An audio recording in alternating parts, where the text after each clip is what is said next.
冇邊個去過？哇！我未去過，我識。OK， 1742年咧，有冇人去過？嚇！但係咧，呢個就係咧，音樂同其他嘅歷史事件同埋其他藝術作品咧唔同嘅地方啊，就係咧，當個音樂響起嘅時候咧，你真係好似即係the presence 啊 in the work 咁啊，就唔係佢係一個好即係 historical 嘅嘢，你即係可以 relieve 一樣嘢，所以係因為一個好特別嘅。咁我就先從呢啲地方嘅時間講一講嘅。咁就呢個1942年Dublin咧，就係佢嘅首演啦，即係第一次演出啦啊。咁我哋喺嗰啲歷史嘅資料都睇到咧，係4月13號，同埋咧講到明係禮拜二嚟嘅，因為佢嗰啲即係嗰啲所謂啲廣告咧，咁啊講埋下禮拜幾嚇咁樣嘅，咁咧就應該係中午嘅。咁你諗下，哇！禮拜二中午有幾多人都會去啊？咁樣嚇，咁你可以想像一下，可能咧都係即係當時嘅社會結構之下咧。係有啲人，有啲可能好似我咁啦，退休人士啦嚇，退休人士可以去啦嚇，又或者佢係所謂啲 gentleman 啦，唔使打工嘅啊，咁佢的確係有幾大一個咁樣嘅即係一個嘅 society 或者community 可以係參與啲嘢嘅嚇。好啦，但係而家呢度咧，首先咧就有一個嘅第一個嘅問題啦。咁如果大家睇翻，因為 Messiah 真係我諗大家都好多人好識嘅，亦都睇過好多資料啦嚇。其中嘅資料就話咧，呢個4月13號禮拜五嚟嘅 Good Friday 嚟嘅咁啊。咁但係呢個其實就係一個 mythology 啊。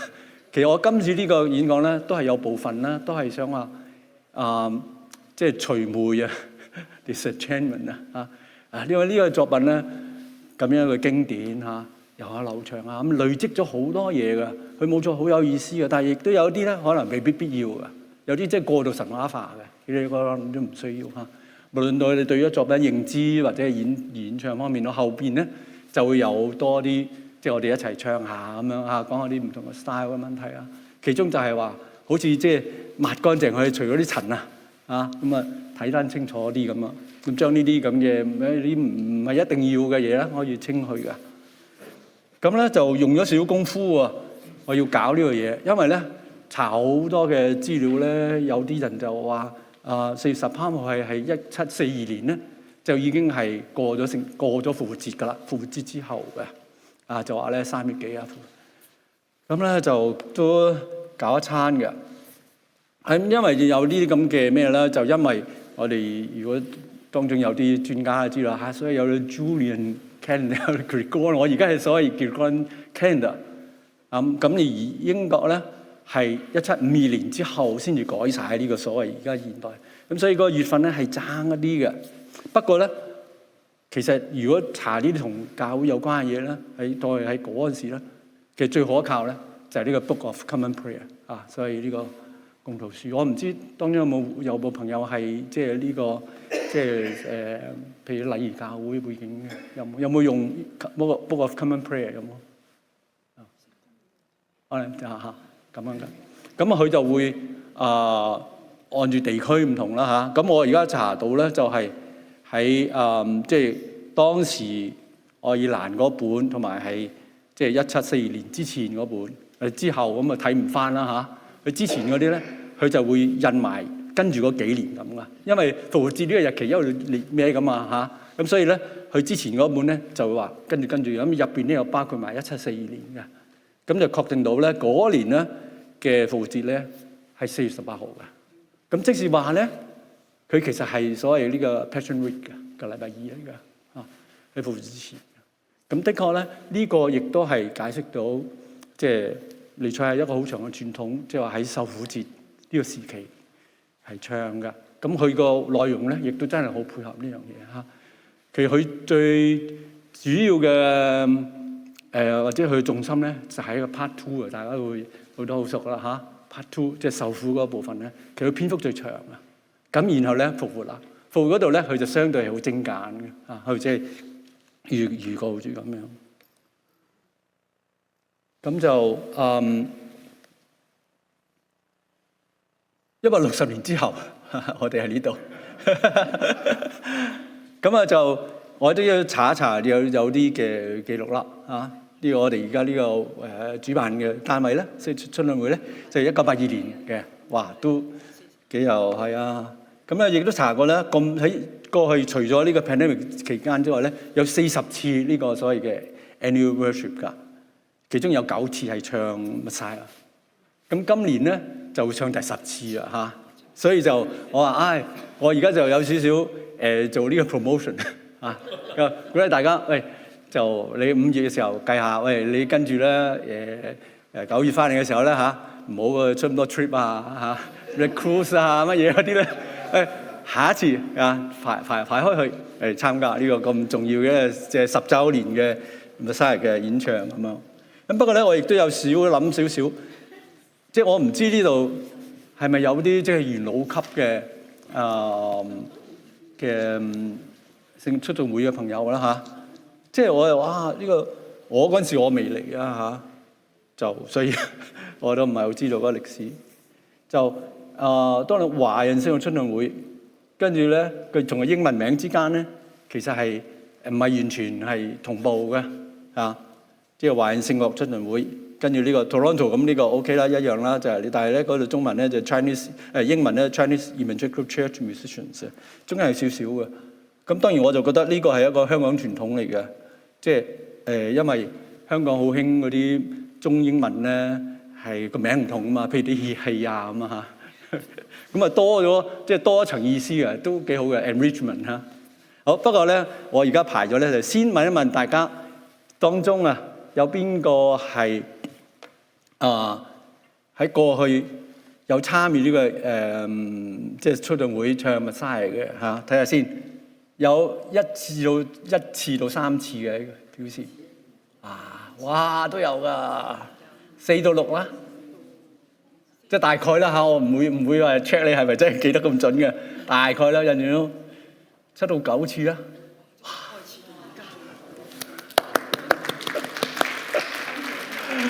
Run change 今日唔記得帶個糖果。OK。咁但係如果喺其他即係話唔係春運會你其他場合有唱歌嘅，教會或者其他跨有冇其他都有嘅，唱過都有嘅，OK 所以應該大家好熟㗎呢度所以如果我當中講咗啲咩唔係咁準確或者有問題咧，你都可以即係補充下，幫下手。好啦，如果聽嘅即係話嚟唔係唱。喺台下嘅有嚟1至3次參與嘅，4到6次嘅，多數嚟嗰啲多數已經 active 㗎啦，喺度唱㗎。OK good。好啦，咁就我講翻頭先想講嗰樣嘢啦，即係話有陣時翻譯咗之間咧有兩個名啦，就有啲差異咧，反而係唔係 lost in translation 嚟 gain in translation 都豐富多嘅意義嘅。咁我想由呢度開始亦都呢個係稍微定位一下，即係呢個今日嘅活動嘅性質啦。因為聖樂，當我哋講到聖樂嘅時候，咁咩係聖樂咧？咁就最窄嘅一個定義就係禮儀音樂啦，咁寬鬆少少，即係話喺教會入邊唱嘅，咁都可以話係聖樂啦咁但係我哋都可以再放寬少少一啲所謂佢嘅曲嘅內容係即係你話可以話呢個 biblical 嘅音樂又或者Christian music 咁都可以㗎只要佢係即係分別為聖呢個觀念所以佢就算唔係一定喺同嗰個地方綁住一定要喺教會入邊或者係呢啲禮儀嘅嘢綁住只要佢係分別為聖嘅心態咧，喺出邊咧，其實都可以話係聖樂嘅喎，係嘛即係大家可以諗下呢樣嘢。咁而講呢個 Messiah 呢個 oratorio 咧，佢其實正正咧就係屬於後邊呢個 category 啊。因為點解叫 oratorio 咧？我哋一般就話OK，可能好多數都係聖經嘅主題嘅內容啊，咁有啲戲劇性啊，大嘅編制咁樣啊。我哋一般係如果你查嘅音樂嗰啲咩字典都係大概咁講嘅啊。咁啊，但係咧佢嘅特色咧就係話佢 dramatic 啫，但係佢唔係真係有劇場嘅，佢唔演嘅，佢唔會整晒你服裝啊、佈景啊冇噶。所以佢嘅相對面咧就 opera 啦啊。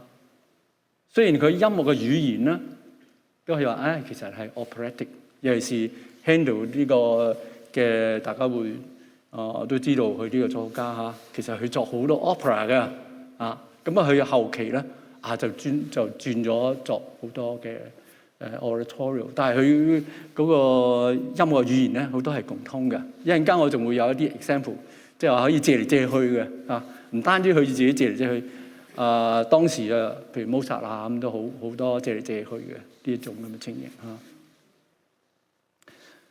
咁咧同埋點解有咁樣嘅嘢出現咧？其中就係因為話佢喺即係呢個所謂大齋期啊，就咧當時嘅社會文化就話就唔好即係冇有啲 entertainment， 冇歌劇上演嘅啊，冇歌劇上演嘅，咁咧就變咗好似呢個替代品啊咁樣啊，即係當時嗰個情形係有一啲咁樣嘅情形出現啦嚇。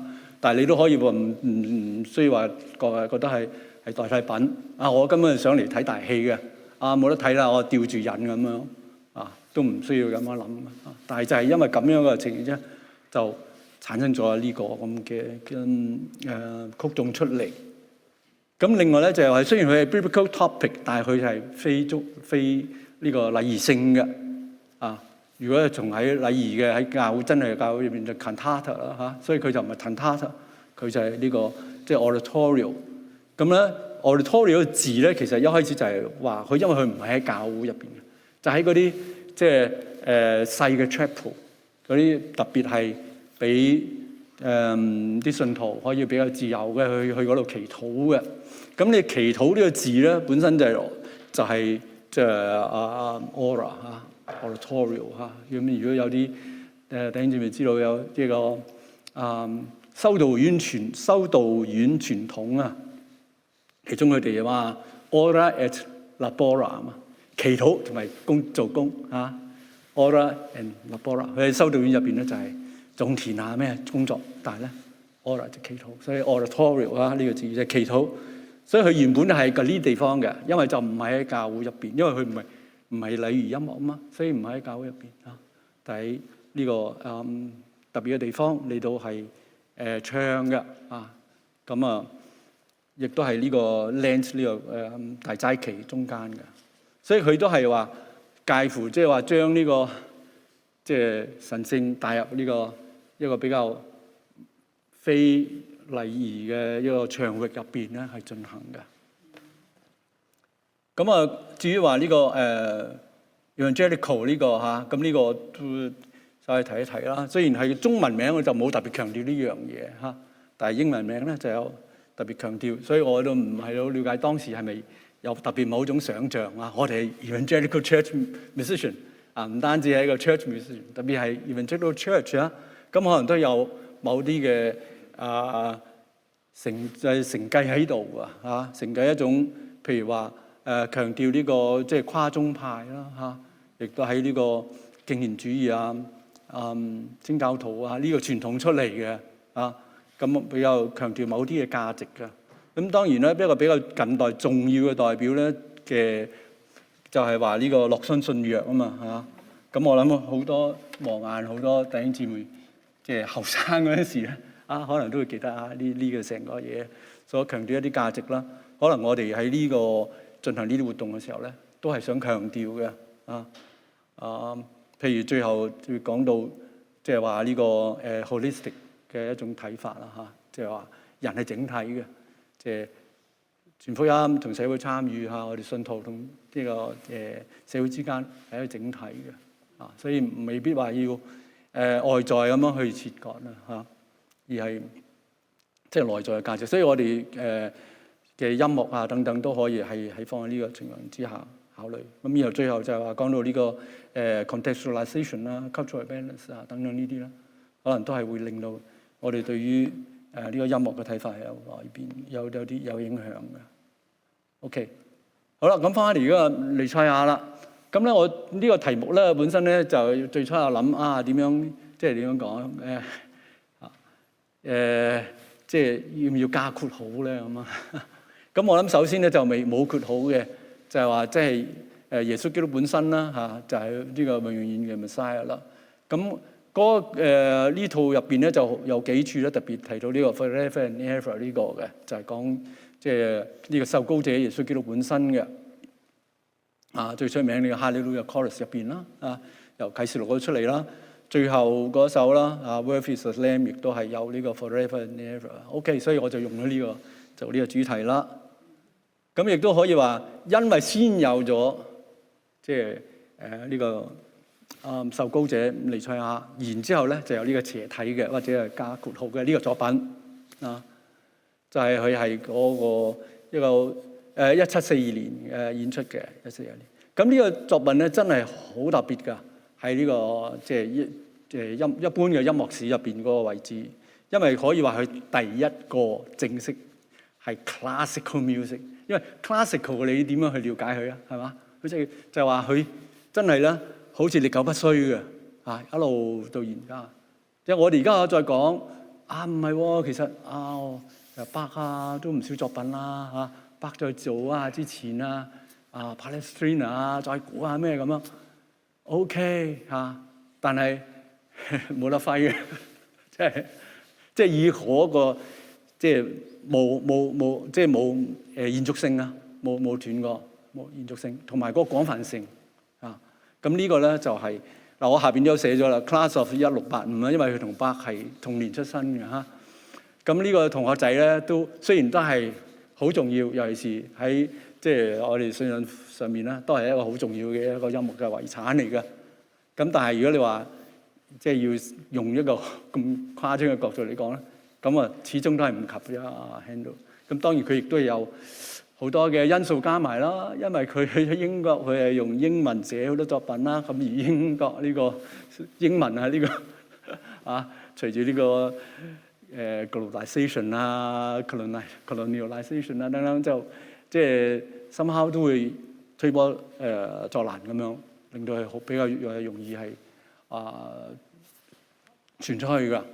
Bach 佢好多係德文嘅嘢啦，就始終就係OK， 所以就係話 first classical music 冇斷過，同埋咧嗰個幅度，跟住咧佢同時咧其實係創造咗一個 first modern audience。我哋而家所謂嘅聽眾就係話兼修嘅，我哋可以去音樂會入邊去聽 Mozart Requiem 可以去聽就都係可以話呢個 Messiah 開始呢個咁嘅傳統，即係話唔係嗰個地方決定你個心靈係點而係嗰個作品內容咁呢個係好特別嘅。咁我呢個講法咧，其實我都係借呢個2005年咧有呢個 Taruskin 寫5大本巨著佢特別有提出呢個嘅講法。好啦，不過咧一講到經典有陣時，我哋就未必話好似完全可以咁明白。呢個前年咧有為啲出眾會哋唱呢個 Mozart Requiem 嘅時候咧，有寫咗幾句嘢，其中就係話呢個傳道者腓利，佢對嗰個埃塞俄比亞呢個嘅官，佢喺度睇聖經嘛，咁佢就問佢啦：喂，你睇唔睇得明咁樣？咁佢睇得明，佢唔係淨係單止即係話逐字解俾佢聽，而係咧點啊？從呢個即係成個嘅聖經好多嘢夾埋一齊嘅嚟到去解釋噶嘛。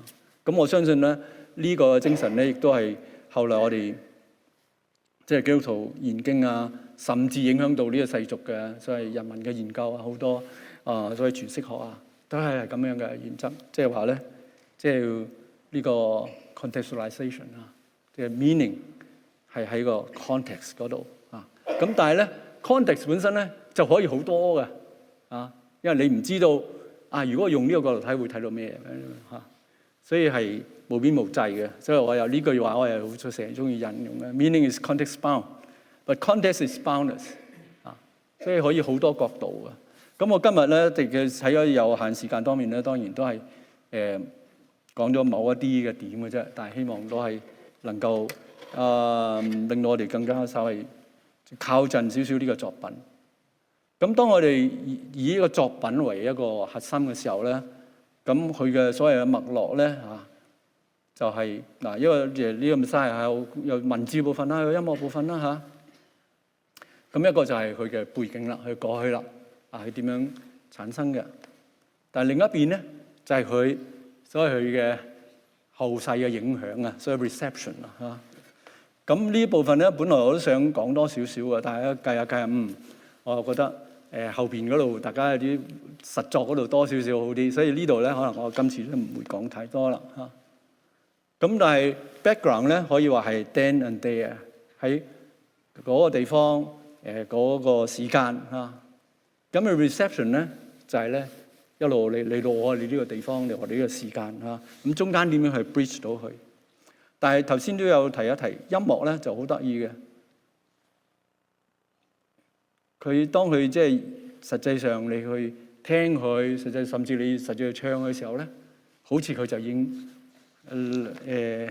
actualize 咗喺度啊，就可以拉埋咗一齊嘅。咁呢個就係詮釋學上所講一個 term 啦，即係 fusion of horizons。呢個所謂視野嘅融合啊，佢作品有本身一個世界，有嗰個 horizon， 我哋有咩？但係當你進入啲作品嘅時候咧，將我哋拉埋咧，其實即係融合咗嘅時候咧，或者你某一點你捉到某一點咧，你可以同佢契合到咧，咁你就出現咗所謂 understanding 啦嚇。咁 music performance 係其中一個好重要嘅一個嘅環節。好，咁啊，今日嘅菜單啊，就稍微預告下先。我就會第一講講呢個作品個 text 本身，跟住咧就會講講呢個嘅即係所謂屬靈嘅背景嘅方面啦，就係再提一提啦。咁呢個第三就係話頭先話原本有計劃呢個 reception history 嘅部分嘅，但係時間方面咧，我就將佢隱藏咗去啦嚇。咁但係有兩個點咧都可以好簡單講一講嘅，我哋寫 PMPC 啊，即係 postmodernism 同埋呢個 postcolonialism。呢兩個咧係其實喺個人文研究方面咧都係好大影響啊。好啦，第一 postmodernism 有陣時我哋會覺得哇呢個係有比較負面嘅一個 label 嚟嘅啊，所以後現代好似乜都得咁樣嚇。但係咧佢亦都有一個即係你可以話佢有另一面嘅意義咧，就話呢個所謂嘅現代性啊，呢個咁嘅論述啊由呢個可以話。唔係話咁準確啦，但係你話陰靈開始嚇西方啊，咁一路發展啊咁啊。但係呢種咁嘅線性啊發展論啦，其實可以打個問號啊。即係如果當你進入一個打問號旨意，係咪一定要最新最好、最快最大最咩嚇就會好啦？咁其實已經係一種所謂後現代一種嘅立場，或者後現代一種嘅視野嚟嘅。咁我其實成日都即係覺得貝多芬後期嘅作品Schubert 嘅作品佢因為對於個調性處理其實佢已經係進入呢個有後現代性嘅喺度，因為佢旨意呢一種即係所謂 functional harmonic 呢個成個 dynamism 咁嘅嘢其實係未必一定係咁未必係咁最好未必係一個 the whole truth 咁我相信即係話當我哋而家睇翻呢個 Messiah 嘅時候咧，去 reception 等等，其中一個咧就係我一陣大家會睇到啦，有我畫咗個圖，嗰個圖我畫得好辛苦搞好耐，即係做個少少嘅統計啦，睇到咧係一路呢個特別19世紀，哇越嚟越大演出嘅人越嚟越大，場地越嚟越大咁呢個真係咧好符合19世紀嗰種即係發展論覺得咁先好咁咯咁後來我哋而家就覺得都未必可以有好多種做法嘅咁呢個其實就係一個 postmodern 一個 position。咁 postcolonialism 咧，亦都係可以好簡單解咗嚇，因為佢當時的確係有一啲呢啲即係社會嘅環境、社會嘅條件，令到佢可以好方便咁樣傳播啊，或者咩咁樣嚇。譬如我頭先講到英文嚇，呢個變成現代嘅 lingua franca 啊，呢個共通語咁樣。但係佢嘅起始咧，其實係都係好多血淚喺度嗰度啊！我哋而家好多喺香港嚟嘅嚇，可以明白啊。冇錯，我哋都係覺得即係呢個好係好嘅一個工具嚇。但係佢一開始嘅時候咧，係中間係有啲嘢我哋未必同意咁做啊嚇，可能係 by force 啊，個個一定要學英文點嚇等等嗰啲咁嘅嘢啦嚇。咁啊，但係咧 postmodernism 咧就唔係話完全否定晒呢啲嘢。正如 postmodernism 唔係話否定晒過去累積嘅嘢，而係話OK 可以即係鬆動一啲去 critically 睇呢啲嘢，即係邊啲好嘅你可以留翻，但係邊啲唔好嘅你唔係一定要咁嘅啊。postcolonialism 一樣嚇，有好多佢因為咁樣，即係歷史已經發生啦啊，我哋就 make the best use of it 啊，覺得係好嘅可以保留，唔係話全部因為殖民者帶嚟嘅，所以我哋完全唔愛嘅，唔係都好多好嘢，因為嗰啲好嘢係即係呢個 common humanity 噶嘛嚇。冇錯，佢可能喺殖民者手中變咗一個 oppression 啦。但係你還原翻嘅時候咧，你又可以搶翻過嚟嘅啊！你可以攞翻佢過嚟，覺得呢啲好嘢可以保留嘅啊。咁呢個就係即係講呢個作品嘅流傳嘅時候啊，或者呢啲所謂如果用一個角度呢個西方文化呢啲咁樣殖民者帶嚟咁樣，好似會覺得就唔愛啦咁啊。但係如果你用個 postcolonialism 嘅一個角度嚟講咧，就係話。OK， 我哋知道呢日係真係有咁樣嘅發生，但係另一方面咧，我哋知道點樣即係救翻出嚟。咁呢個就係有個講法咩啊 ？Don't throw the bath water，don't throw the baby with the bath water 啊嘛嚇你嘅 baby 同佢沖完涼個水倒咗去，你 baby 你攞翻啊。咁我哋要試下做呢樣嘢，但係今日咧就唔會講太多嗰度。咁啊，最後咧就講下呢個。performance practice 嘅地方，咁有少少原則性嘅，就係一種所謂傳統性嘅演奏法，同埋一種歷史性嘅咁跟住咧就有兩段或者6首歌，咁可以一齊唱下。咁中間喺2之後咧就有一個 break 嘅 ，OK， 大概係咁樣。咁呢個餐牌 OK 嘛？好，即刻開餐。咁就我其實嗰度係有少少版本係漏咗整錯少少，不過唔緊要啦。OK， 第一部分咧就講下歌詞啦。歌詞呢度咧就密麻麻嘅，因為我都唔 assume 大家會睇晒，我亦都唔係諗住而家講晒。簡單嚟講咧，就係話嗰本嘅一開始我播呢個幅圖嗰本咧，就係個 workbook 嚟嘅。我諗都算啦，唔翻去啦，而家都撳好耐。咁嗰個 workbook 咧，首演嗰陣時咧就冇咁詳細嘅。去1743年咧就去倫敦演出啦。倫敦真係即係大都會啊嘛，跟住即係中心啊嚇。咁嗰一次咧，嗰個嘅編者咧，即係啲歌詞編者咧 Jennens 咧，就將佢一啲諗法都整埋嗰度，就每一個 part 咧。有晒啲說明，同埋 part 入邊咧有 section 噶嘛，咁大概咧就有呢啲嘅嚇。咁簡單嚟講，不過我諗呢度其實大家都會好熟悉下噶啦。一開始就係比較多語言嘅部分嘅，語言部分。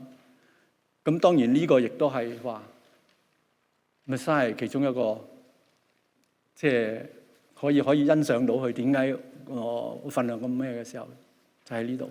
即係你諗下，如果話請各位諗下寫一個 Messiah 嘅一個嘅劇又好，或者咩咁好，你會點樣計劃咧嚇？係咪？你要諗咩？揀咩？玩咩經文咧？咁佢基本上咧就係用好多舊約㗎。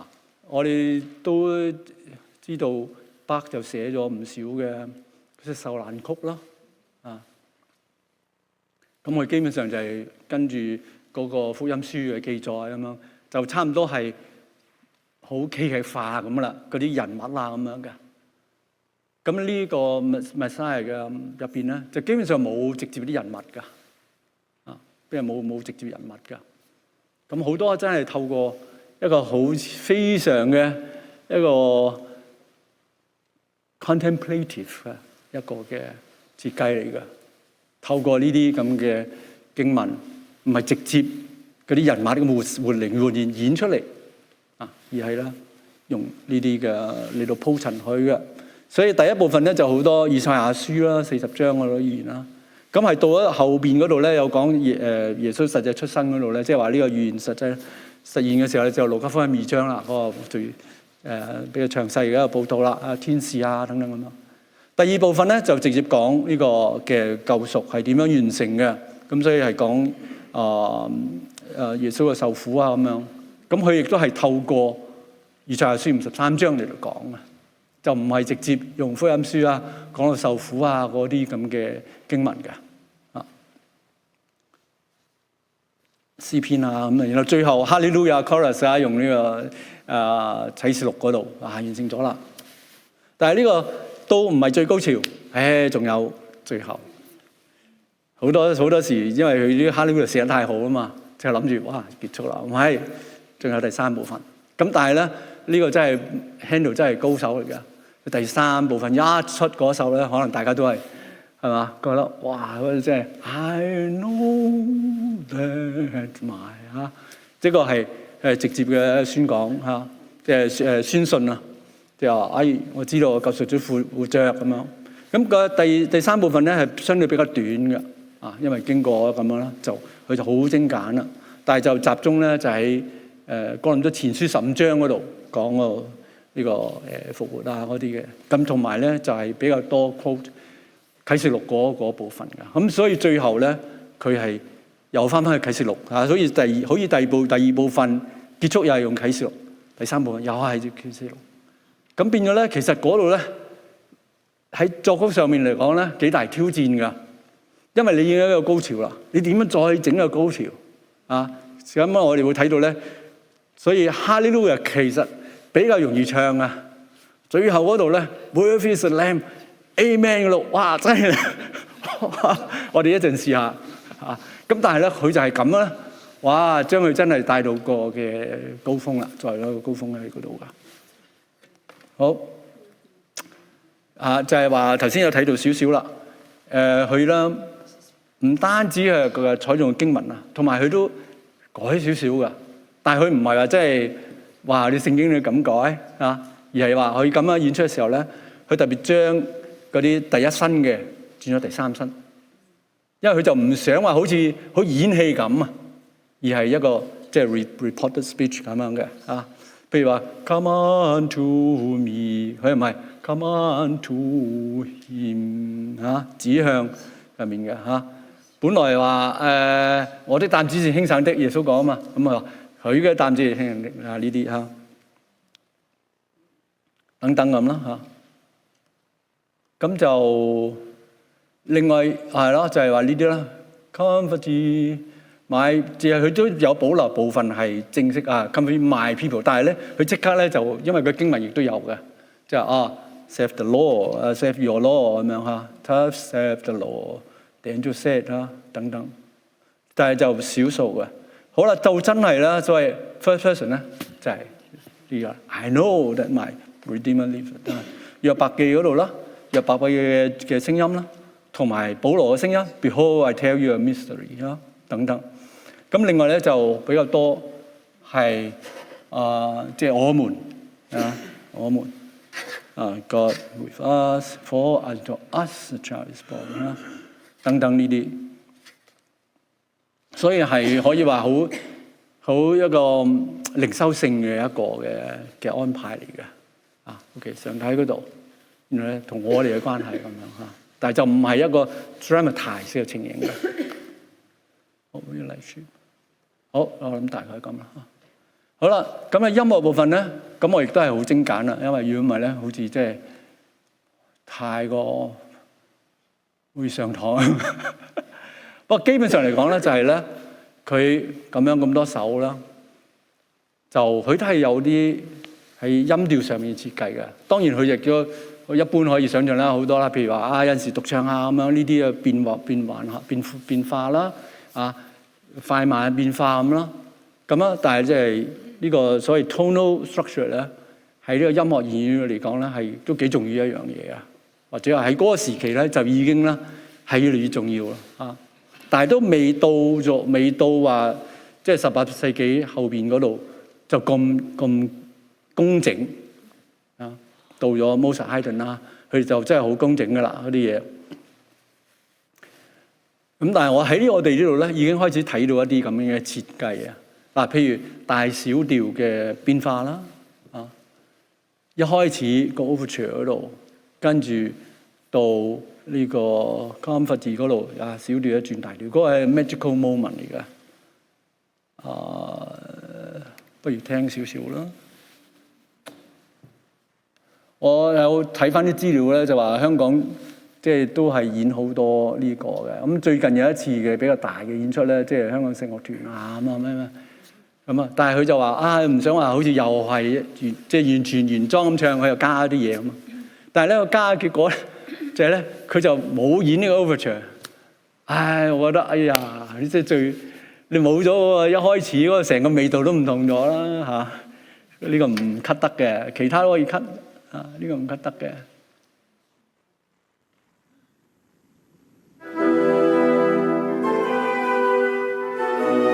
呢個大家都好熟啦，係咪？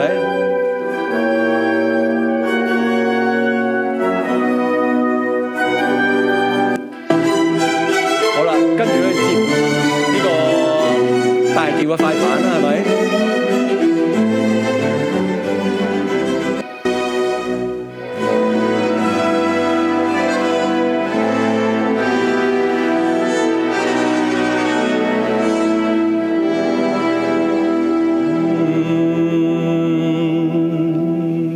呢度冇播啦，但係我哋自己可以播啦。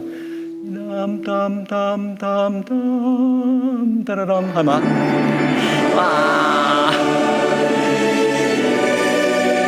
？OK，佢自己跳咗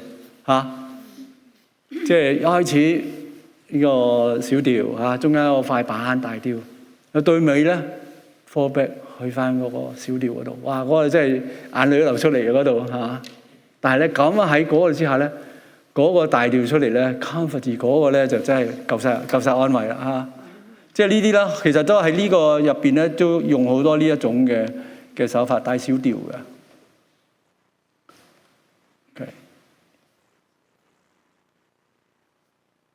咁跟住咧就係幾首咧，有啲所謂嘅一個好似五度循環即係佢一波接一波嘅嗰個和聲上一波接一波嘅由呢個 E major 去 A major 去 D 去 G 咁樣，即係一可以課成嘅和聲上咁但係咧就跟住咧就去翻呢個 D 大調咁亦都可以確立咗咧。其實成首咧呢個 D 大調係好重要嘅，所以 Hallelujah Chorus D 大調，最後 Worthy is the Lamb Amen D 大調。咁你知道啦喺呢個成個嗰個係一個 D 大調嘅一個嘅氣氛嚟㗎。雖然佢就唔係話好似話 classic 嘅時候 ，OK， 如果你後邊呢個咧，咁你一開始咧你就係 D 嚟，唔係佢一開始 E。但係咧佢慢慢走多框啦，好啦，就開始嚟呢度啦。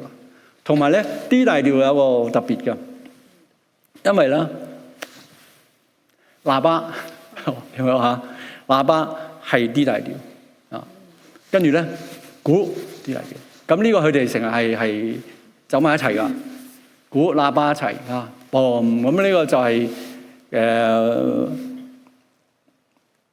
好歡慶嘅、好重要嘅時候咧，就一齊出噶啦。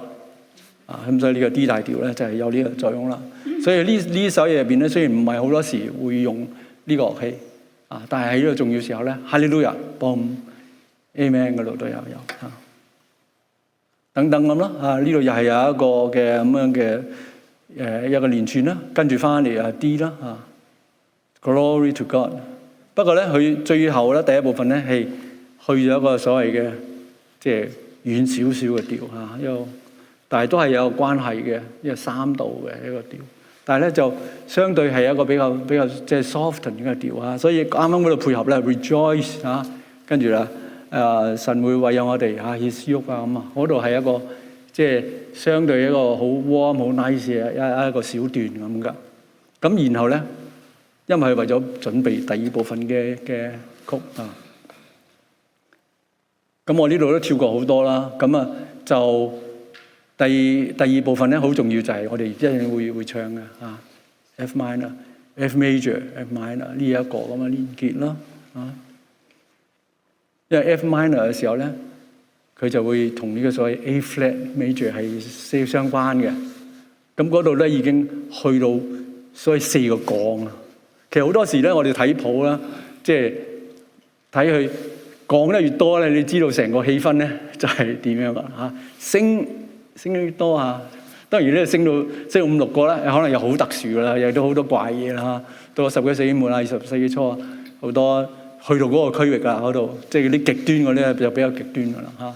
就係如果你喺呢個即係3、4個之間咧，就好明顯嗰個所謂嘅色調啊。所以呢度係一個係受苦嘅色調啦嚇。跟住咧又係有咩一個5度嘅一路再落去啦嚇等等。但係咧喺第二段咧，經過咁樣嘅即係波折受苦咧，最後咧就去到 D 大調，哈利路亞。第3部分呢個 E 大調一開始咧，其實係呼應翻前面嗰度第一開始嘅啊，即係一個影像嚟嘅。OK， 所以咧我哋可以想象 Part 1由 E 開始，然後咧連到去 Part 2呢個 D， 即係呢一個咁嘅路徑啊，呢個 itinerary 啊。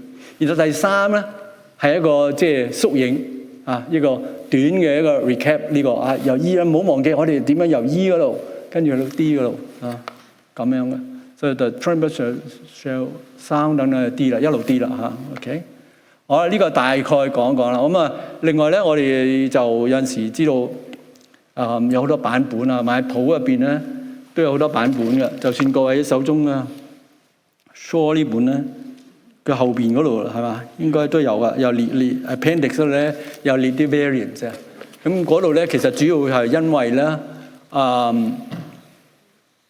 佢演出嘅時候咧，係去到唔同地方有唔同嘅班底啊，咁佢有啲覺得啊，佢未必適合唱，我改佢啊咁啊，所以係咁樣產生嚟嘅。但係同 choir 咧就唔係有咁多影響啦。同 choir 有影響咧，就係其實即係主要2首嘅啫，即係話一首就俾咗 tenor 唱啦 ，The sound is gone out 嚇。但係咧另外咧1743年倫敦嗰度。然後1745年咧，又俾翻 choir 咁啊，係有少呢啲出入咯嚇。咁不過呢度咧亦都可以俾我哋睇到呢首作品嘅性質喺嗰陣時，因為作品咧係活生生嘅一樣嘢嚟㗎，即係好似各位如果你煮餸，你知道咧菜譜啊咩食譜啊嘛，你唔係要真係咁係嘛？嗰度人哋講咧一斤糖你真係多一粒都唔得，少一粒都唔得㗎。咩嘅？你大概原則你可以因應自己因應噶嘛，係嘛？譬如你想甜啲嘅咩？你想我唔中意甜嘅，或者你咁啱冇邊嘢可以補噶嘛？但係你大體上咧都可以做到出嚟。所以我就話呢個咧就係一個 pre-Beethoven paradigm 啊。其實貝多芬係一個喺即係音樂史上面一個 milestone。佢點嘅 milestone？音樂家因為佢聽唔到啊。你唔 milestone 都唔得啦嚇！你可以想象下，你音樂家你聽唔到嘅啊，咁即係咩啫？咁佢就係咁樣轉化啦，變咗咧個音樂咧就係個譜嚟嘅，個音樂唔係真係咩。咁當然佢個貢獻就係咧令到呢個所謂音樂文化咧就去到一個更思想嘅層次啊嚇！咁呢個有呢個貢獻嘅嚇。咁但係咧佢呢個 paradigm， 但係又會即係佢嘅應用咧，就冇話推翻去轉頭，唔使一定推翻轉頭。Handel 呢個時候，就算 Mozart 嗰啲譜咧，佢都係基本上係一個演出嘅一個輔助咁啫，有需要可以改嘅，唔係話即係好似神聖不可侵犯咁樣嚇。OK， 咁所以喺 Haydn 嘅作品咧，佢其實每一次都喺度變緊嘅，佢再生後來一路演啊，每次演啊都有啲唔同嘅，因叫咩啊？比較靈活啲嚟到去咩嘅。咁所以我相信，如果我哋今日需要有唱嘅時候咧，亦都可以睇情狀況咧，都可以作啲調整嘅。唔係話好一定唔喐得咁樣嘅。又或者話咧，人哋咁樣，你都唔尊重個譜啊？喂，你要講咩時候個譜先嚇？咁佢呢個時候咧，其實個睇法唔同嘅，個諗法唔同嘅。所以有一陣咧，我都會有啲建議嘅嚇，即係個譜啊，或者某啲嘅時候咧，尤其嗰啲字啦，可以加啲嘅嚇。咁當然啦，我而家呢個建議啫嚇，都知道之後咧10月啦，唔係9月啊，10月你哋開始練嘅時候咧。Doctor 聽啦，佢可能佢有另外一個諗法嘅，所以你唔好話，喂嗰陣時我一定要咁，唔一定嘅，或者到時有唔同嚇。但係個精神係喺度，可以自己諗下點樣好啲嘅。好啦，咁又講講呢個所謂嘅屬靈嘅層面啦。咁關於啲人啦，個社會啦，都好簡單啫。如果唔係咧，呢個又講唔完㗎。咁我就由呢個 workbook 嗰度開始啦。workbook 嗰度咧，其實都幾得意嘅喎。Messiah Oratorio composed by Mr. Handel。咦？但係就冇寫其實嗰個，即係我喺度想首先指出就係有啲冇出現嗰啲咧，都幾得意嘅。點解冇㗎嚇？即係佢就冇寫啦。其實係 Jennings 編嘅，冇嘅。跟住呢度咧就係 Dublin 啦。就冇寫演出地方嘅咁演出地方咧，其實係嗰陣時係啱啱喺 Dublin 一個起嘅呢個新嘅音樂廳嚟㗎咁呢個佢冇講嘅。咁另外咧，就係甚至連呢個 Messiah 咧呢個名啦，其實都係曾經有啲嘅爭議㗎。嗱，我而家呢度呢個少少嘅咩咧，就係佢後來咧去倫敦演出㗎。倫敦演出嘅時候咧。喺呢個 Covent Garden 嘛，而家仲有嘅嚇。咁咧，佢宣傳入邊咧，你睇到 Handel 啊咩咁咯，但係你睇唔到 Messiah 呢個字㗎。因為佢哋嗰陣時會覺得，哇！呢個即係 Messiah 嘅嘢，你喺出邊啲劇場演，好似即係唔咩咁樣嚇。所以佢都係一開始係唔直接咩㗎。隱藏咗所以即係話New Sacred Oratorio， 跟住咧就強調咧 for the benefit and increase of a fund 為咗即係籌款嘅咁樣。呢個係1743年嗰個其實貝多芬嘅巨作Missa Solemnis 咧都係有類似嘅命運㗎。1824年咧首演嘅時候咧，佢都唔可以話係呢個 Missa 㗎，唔可以嚟唱彌撒曲㗎。佢即係話 free grand hymns 咩咁樣，因為佢一開始都係喺一個 theatre 嗰度演出嘅。好啦，咁呢個 Jennings 介紹一下。咁就佢本身咧都係一個貴族嚟㗎，但係亦都係一個學者咁佢編咗幾重要嘅 Shakespeare 嘅一啲嘅版本啦。咁另外咧就係咧佢係提供Handel 嘅幾首Oratorio 嘅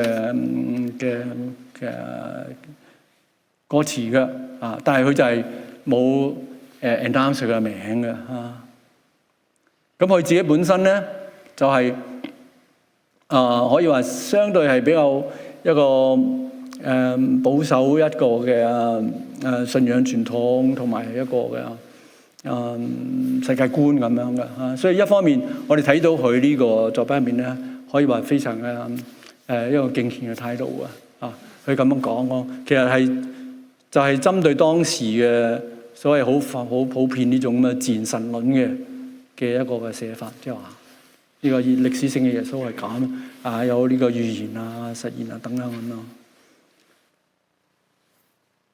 咁但係喺政治上咧，佢係其實係比較係支持呢個所謂舊政權嘅。喺當時其實英國嗰度都幾複雜政治同埋呢個宗教天主教、基督教之間呢啲咁樣嘅嘢。佢雖然佢自己係即係 Protestant， 但係咧佢就反而係支持舊嗰個皇帝天主教皇帝咁。呢啲咧我就暫時係簡單睇一睇算啦。好啦，跟住咧呢度咧，咦係咪跳咗張啊？我自己都唔記得咗啦。Anyway， 咁下邊呢度咧就有比較密啲咧，就係一啲經文嚟㗎，就係呢個提摩太前書啊，3-16節嗰度嘅，係大哉敬虔的奧秘啊！其實呢個就係好強調佢對呢個信仰嘅角度啊，呢個彌賽亞啊係一個奧秘嚟嘅。咁而呢一個咧係喺歌詞入邊冇嘅。不過咧我就發覺咧有一個嘅演出咧，佢就喺呢個彌賽亞之前咧，就請一個人讀佢出嚟啊！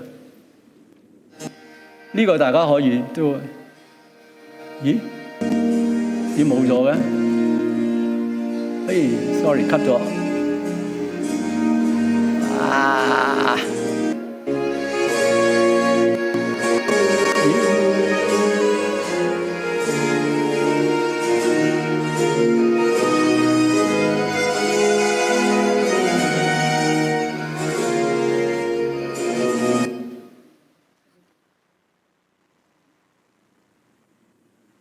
！And without controversy, great is the mystery of godliness. God was manifested in the flesh, justified by it. Seen of angels, preached among the Gentiles, believed on in the world, received up. Seen of angels, preached among the Gentiles, believed on in the world, received up in glory, in whom knowledge. OK，sorry，個效果唔係咁樣，大家可以可以想像下其實喺序曲之前咧，如果將呢個佢原本有咁嘅心意，呢個 message 咧講出嚟都幾有意思嘅。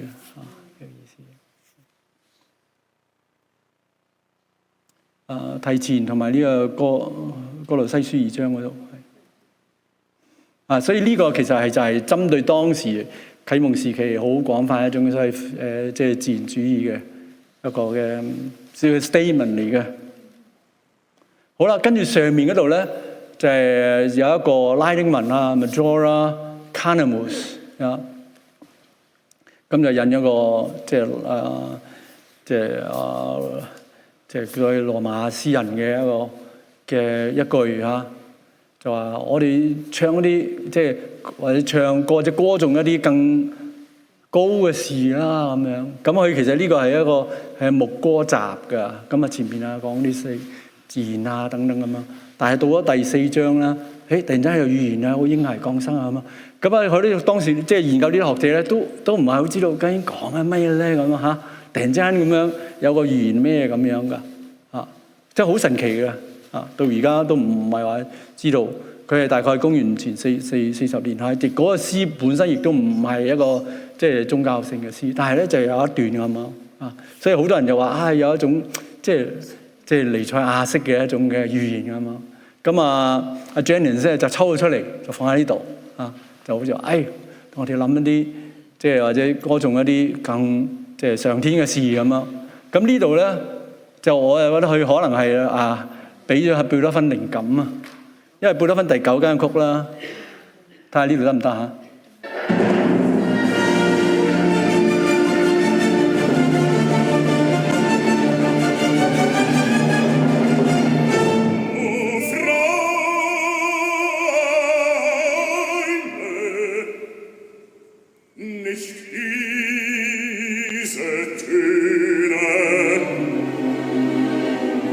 呢度。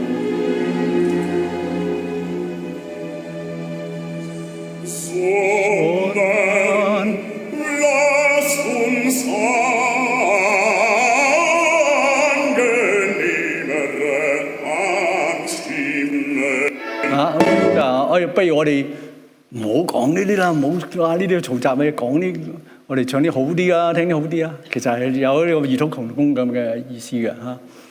咁啊，轉向上天嘅事咁樣。咁啊，佢自己有一個信入邊咧講啊，我引用呢啲咧就唔係話要好似賣弄咩嘅嚇，只係覺得即係增加嗰個咁嘅份量咁樣。OK， 好啦，最後呢度咧就係個地點啦。1742年嗰個 Dublin 係一個大概係咩情形咧？啊，點解 Handel 佢又會sorry 走到去嗰度咁樣演出呢個作品啊？咁啊嚇，去咗倫敦。當然我哋知道佢本身係德國出世，後來去發展佢嘅事業啊，去咗幾個地方啊。OK， 英國咁點解你走咗去過咗河海咁樣 Dublin？ 咁我呢個都係好簡單好快咁樣講過。其實嗰陣時就係有所謂就係頭先都有稍微預過下，即係天主教基督教之間個張力啊。咁啊，但係喺17世紀末啦開始咧，即係基督教嘅力量係興起嘅，喺政治啊、社會啊、文化各方面都係即係 Protestant 嚇。咁咧就以至於啦，就1800年咧，甚至咧就係即係呢個所謂嘅 United Kingdom 啦嚇。咁所以 Dublin 喺嗰陣時咧，都係一個相對係比較有少少一個殖民嘅狀況啊，文化殖民啊，嗰啲最精英嘅嘢，帶入我哋呢度咁樣嚇。咁而呢度咧就睇到啦 ，British sixpence 啊，所以用係 British 嘅。咁啊 sixpence 係掟咗幾多咧？大概10蚊加幣，即係唔係好準啦嚇，大概係咁樣嘅 range。喂，咁嗰張音樂會飛幾錢咧？你估？如果嗰個節目表10蚊啊？OK， 亦都係預估大概真係要200幾、250蚊左右啊，所以都幾貴族下嘅呢成個嘢。OK 啊，咁呢個所以我就話我哋即係一個 post-modern 或者 post-colonial 一個嘅 position， 即係佢起嗰陣時咧係咁啊，係俾嗰啲人咧禮拜二中午得閒可以聽嘅，250啊咁樣飛可以去嘅啊，咁我哋覺得係咯，就係咯啊，所以我哋要即係洗咗呢啲嘢先至可以再重新接受呢個 Messiah。係啦，所以我就話呢個其實係有少少當時成個脈絡咧，喺 Dublin 係可以用一種 internal colonialism 嚟到去睇佢嘅。啊，雖然你話佢哋文化種族好靠近啊咩啊，但係的確咧都係即係呢個中心，呢個係附從啊，然後盡量即係跟住，喂嗰度最新嗰啲嘢喎，哇！而家倫敦最紅啊 Handel 喺我哋呢度演啦咁樣嘅，有咁樣嘅情形嘅。咁所以一開始首演係好成功嘅。大家覺得哇呢度嚟嗰啲，總之覺得嗰度嚟咧真係好啲咁樣啊！咁一定會講到後來翻倫敦演咧，就一開始唔係咁受歡迎嘅。好啦，咁呢啲又係講下 Dublin 嗰啲，我諗呢度跳過去啦，如果唔係你唔知啦。好 Handel 啦 ，Handel 本人啦，就我都係跳到最後啦，因為我諗佢生平大家都即係多數都會知道噶啦，同埋都係呢啲好容易揾到啦。咁我特別着重一下。即係佢嘅內心世界，或者佢個人品係點，信仰點樣咁嚇。咁啊有一個都可以非常可靠嘅一個嘅 source， 特別有講到佢晚年盲咗啊嘛，盲咗啊等等咁樣。當然佢嘅脾氣都變啦嚇，但係佢話佢係 blameless morals through his life manifests a deep sense of religion。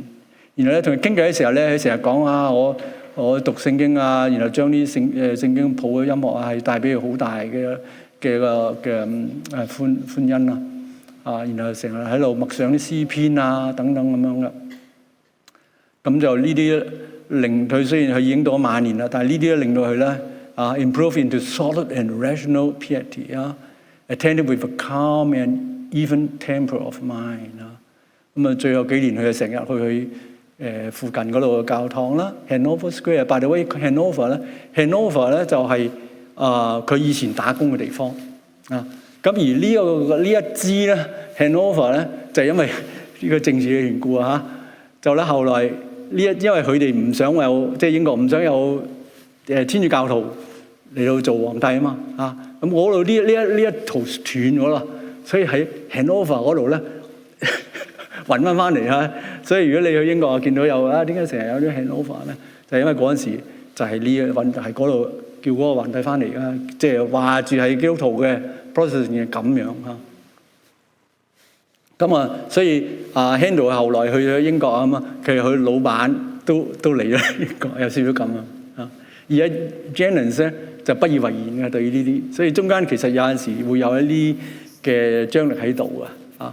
如果你睇啲書有講Jennens 後來對於 Messiah Handel 作咧，都有啲地方係不以為然啊。即係可能背後有啲都係咁樣，即係冇錯，對於信仰係一致啊，但係可能啲所謂啲政治背景、政治睇法有啲唔同啊。會影響先一啲嘅嚇。好，咁係咯，最後呢度就係咯，講到佢話佢即係晚年個情況啦嚇。Utmost fever of devotion。後來佢有另一個亦都係好德高望重嘅 James Beatter， 一個詩人，一個哲學家啦啊。咁當然呢啲係佢過身之後即係回顧噶啦嚇。你都可以話回顧梗係會美化啲嘅，但係我相信呢個人嘅尤其是喺信入邊嘅都係好可靠嘅嚇。咁佢就話即係有聽到人哋講佢一個對話，即係話人哋讚佢嘅作品，咁Handel咧就話如果我呢啲作品只係能夠 entertain 大家嘅話咧，就比較可惜啲。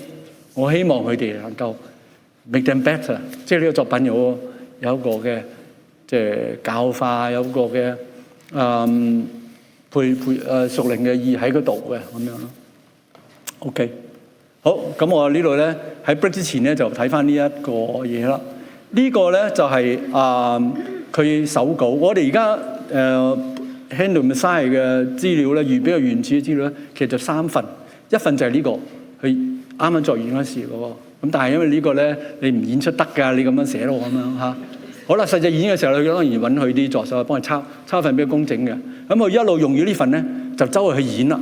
咁演嘅時候，你一路改下又加啲咁樣嘅。咁呢個有個即係 working manuscript 啦。呢份咧後嚟保留咧，當然係好重要嘅一個資料啦。而最後咧，佢過身之前咧，佢一陣就都講到啦，佢同呢個倫敦呢個孤兒院嘅建立咧好有關係嘅。佢就演出一路即係演出嚟到演為呢個孤兒院，跟住咧佢遺囑咧就話：我將呢個Messiah呢個譜抄一份靚嘅送俾佢哋，咁有價值噶嘛？佢到時呢個孤兒院真係冇錢啊，攞呢份嘢出去典當啊！喂，都好有用㗎嚇！佢就成套抄一套，同埋咧嗰啲 parts 啊整啊咁樣就捐俾呢個孤兒院。咁所以我哋而家係其實有3個所謂嘅呢個 original source。咁呢個係第一份嘅。第一份咧，係佢自己手寫，其他嗰啲當然佢自己抄啦。可能嗰啲咧係有佢嘅價值嘅，因為佢一路演一路改啊嘛。但係如果你話要睇翻真跡咧，就係呢份啦。雖然咧呢一份就因為同後邊演嗰啲好唔同啦，所以有陣時學術上咧一定要睇翻呢個又未必嘅。所以後邊嗰啲好重要嘅。不過我哋純粹咁樣嚟睇咧，呢個有個特別啦，佢自己真跡啦。同埋佢寫咗咩咧？第一我哋睇到呢度有 Handel 啦 ，G.F. Handel 嚇。By the way，頭先我嗰度特登打出嚟咧，佢嘅名咧都有好多種寫法嘅。但係佢因為去咗英國啦，佢就英化啦，所以嗰啲所謂umlaut即係點點啦嗰啲唔係啦嚇。OK， 所以我就話呢度寫佢嘅名用英式寫，跟住都仲有咩啊？